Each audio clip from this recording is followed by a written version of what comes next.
Hello guys, video ako.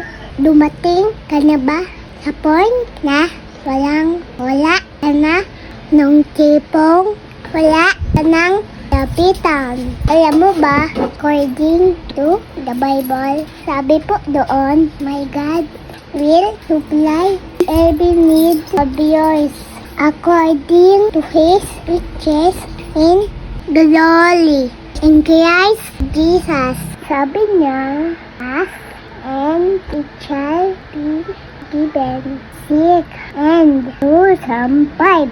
Knock and it shall be open to you.